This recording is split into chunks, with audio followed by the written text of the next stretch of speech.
রুচি রান্না কিচেনে আপনাদের সবাইকে স্বাগত জানাচ্ছি। আজ চলে এসেছি একটি নতুন পর্বে পিঠা রেসিপি নিয়ে।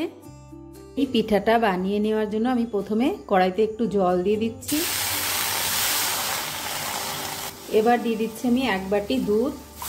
এটা আগে থেকে জাল করা ছিল।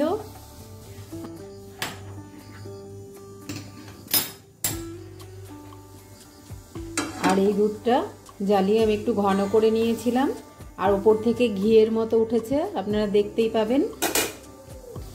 এবার এই দুধটা ফুটে গেছে। এবার আমি এর মধ্যে দিয়ে দিচ্ছি সন্দেশ। মাখা সন্দেশগুলো যেটা হয় বাটিতে করে আমি সেই সন্দেশটা দিয়ে দিলাম। এই সন্দেশ বাজার থেকে কিনে আনা মিষ্টির দোকানের সেই মাখা সন্দেশ।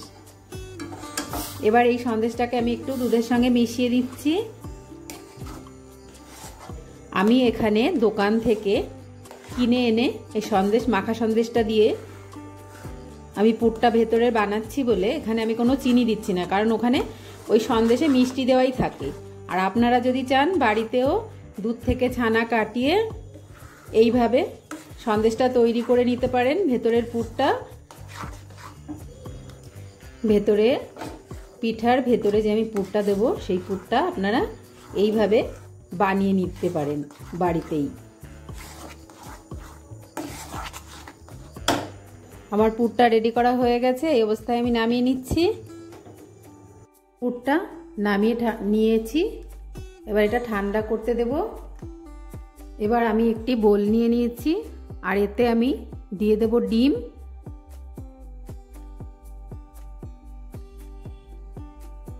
এখানে আমি 3টে ডিম নিলাম। এটা আলাদা পাত্রে আমি ভেঙে নিয়েছি, না হলে ডিম যদি খারাপ থাকে তাহলে সমস্ত ডিমটাই নষ্ট হয়ে যাবে। না হলে যদি একটা ডিম কোনো খারাপ বেরোয় তাহলে সব কটা ডিমই খারাপ হয়ে যাবে। এইভাবে ভেঙে নিলে সেই সমস্যাটা থাকে না। এবার আমি এই ডিমের মধ্যে দিয়ে দিচ্ছি লবণ। এখানে আমি 1/2 চামচের মতো লবণ দিলাম। এবার দিয়ে দেব চিনি।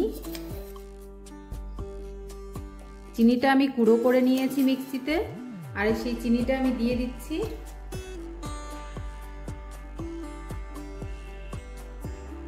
এখানে আমি 3 চামচ চিনি দিলাম। এবার এই চিনি আর ডিমটাকে একটু ফেটিয়ে নিচ্ছি। এবার এর মধ্যে আমি দিয়ে দিচ্ছি 1 কাপ ময়দা। এর ময়দাটাকেও আমি ভালো করে মিশিয়ে নেব। ময়দাটা একটু মিশিয়ে নিলাম। এবার দিয়ে দেব দুধ। এখানে আমি 1 গ্লাস থেকে একটু কম আছে দুধ, সেটা নিয়েছি। একটু একটু করে দিয়ে একটা ব্যাটার তৈরি করে নেব।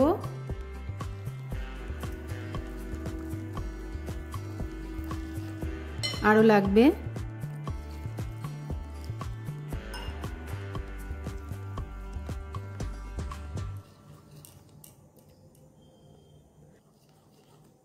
আমার ব্যাটারটা একদমই রেডি হয়ে গেছে।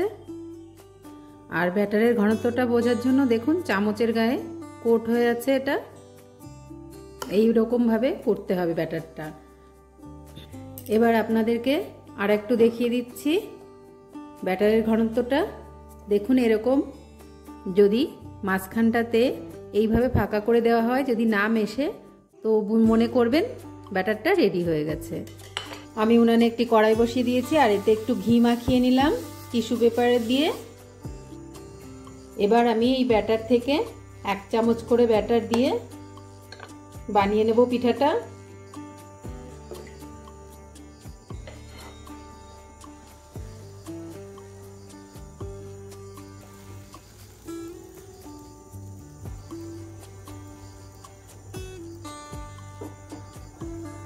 এবার ঢেকে দেব। 2 মিনিট হয়ে গেছে। এবার আবার উল্টে দিচ্ছি, আর কড়াইটাকে এভাবে ঘুরিয়ে ছড়িয়ে দেব।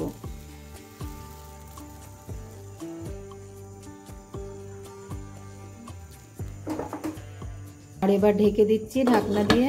30 সেকেন্ড ঢেকে দিলাম। এবার উল্টে নেব।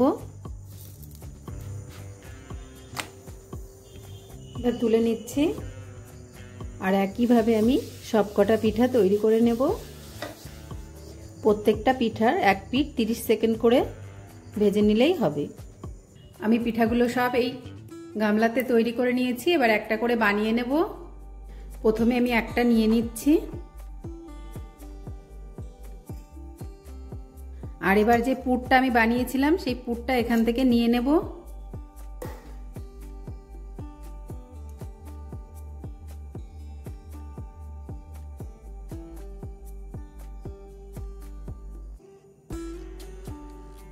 এইভাবে পুরটা একটু দিয়ে নিতে হবে মাঝখানে।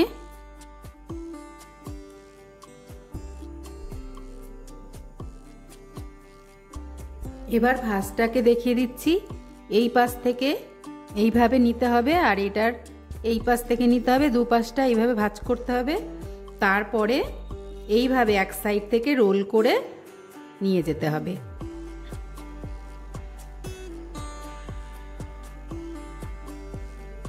এইভাবে প্রত্যেকটা তৈরি করে নেব। আমি আরেকটিও দেখিয়ে নিচ্ছি। আবারও আমি একটু এটার মধ্যে পুর দিয়ে দিচ্ছি।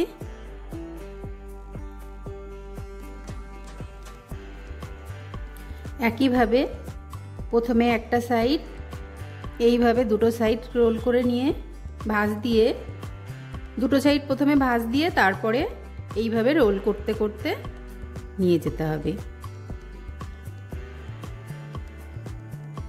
একদমই সহজ।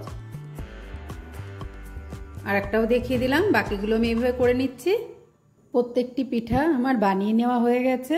আর এই পিঠার রেসিপিটা খুবই সহজ, যে কোনো নতুন বন্ধু এই পিঠাটা সহজেই বানিয়ে নিতে পারবেন।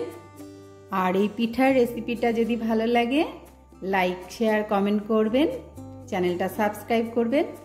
সবাই ভালো থাকবেন, সুস্থ থাকবেন। আজকের মতো এই পর্যন্ত।